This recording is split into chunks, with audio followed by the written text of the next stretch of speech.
So my job on this, the producer Joe Ciccarelli asked me to shadow Jason's vocal in the second verse. And the way I did that was with a sixth approach. We're in the key of E. I'm going to break this down in two ways. The first way is going to be the low part of the thing, which is the harmony. It's not the actual melody, so it might sound a little distant from the melody, but it's great because it's one finger. It's literally one finger. We're on the fourth string on the sixth fret, and we go. So I'm going to have you learn that first, and the rest will be a little easier. So we go 6, 6, 7, 9, 11, 9. That's all with the second finger. Do it again. 11, but then you go up to 14, and then back down to 9. So the two phrases again.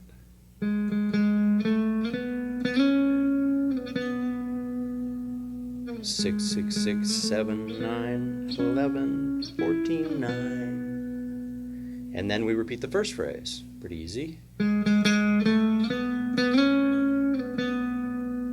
now we walk it down. 9, 9, 7, 6, 4. So you can kind of hear what's about to happen. It's the harmony underneath the melody. I'll do it one more time.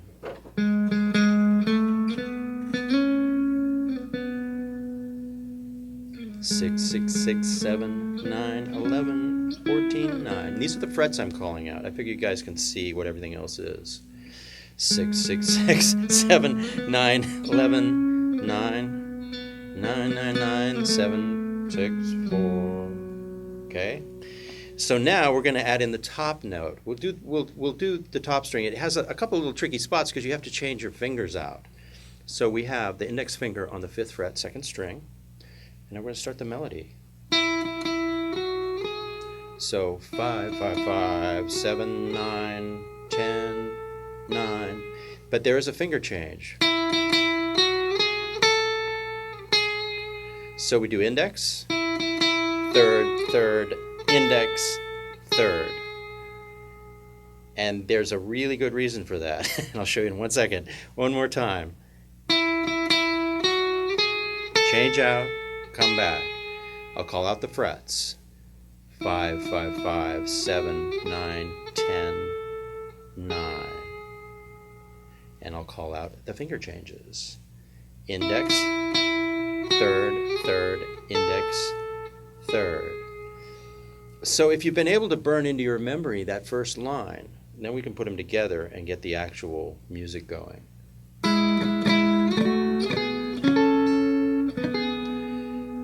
And as you can see, I have one finger working on the 4th string right here, but there is one finger change that happens when you go from here to here. And with the right hand, with regards to the right hand, this is a really good thing for you to start learning, because what you want to start doing is finding targets for this right hand. And this, you're just targeting 3 strings, and it's strings 2, 3, and 4. And what you're doing is the flesh from the 2nd finger is muting string number 3. And it actually creates a musical thing because you get a flam, you get a... which gives you that beautiful Spanish flavor that might be intentional, I don't know. Because you don't want it to be. You want that little flam to be there. So it happens naturally. So you want to aim for those 3 strings. And you want to make sure the flesh from this finger is muting the G string at all times. Otherwise it'll be ugly. Don't want that. So that's the first part of the phrase.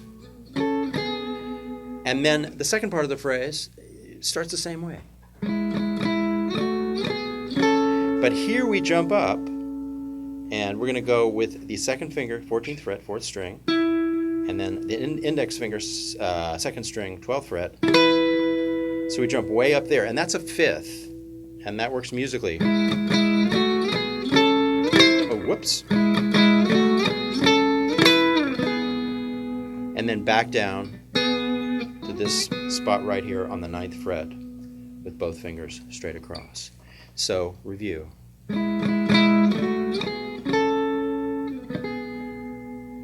Phrase number 2.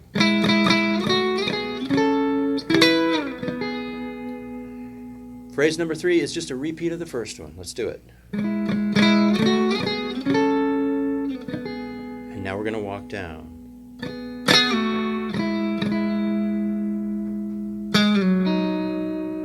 And that's simply walking back down. We've been in this kind of area the whole time. You can see where my fingers are moving. So we're just going to walk it down. 9, 7, and then here with the index finger on the 5th fret and the second finger on the 6th fret, we land there. And then we're going to do a little shift. We'll walk the second finger down to the 4th fret, 4th string, and then third finger grabs the second string on the 4th fret. And that basically is, intervals 5 and 3 of the B chord. And if you're following the chords on the song, you can see how that makes sense. So the last phrase,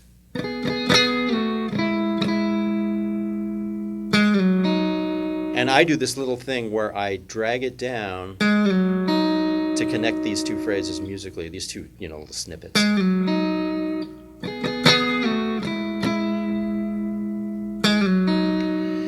There's a little bit of magic there because as I'm sliding this down, it gives me a chance to change these two fingers out without anybody knowing, except now you know it.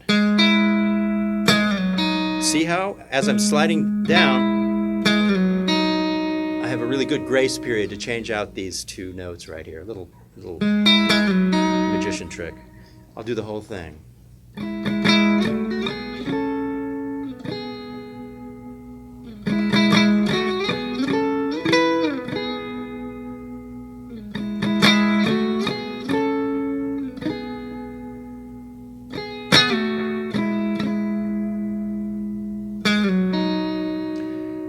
And this is something you can use in your songwriting, in your playing. I was checking out Brown Eyed Girl.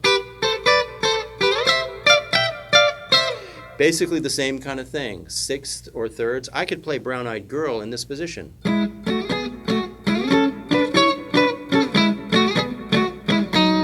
So you begin to see how everything's related. So if you learn something like this, you can use it in a lot of ways. You can find it in other songs, and you can use it in your songs.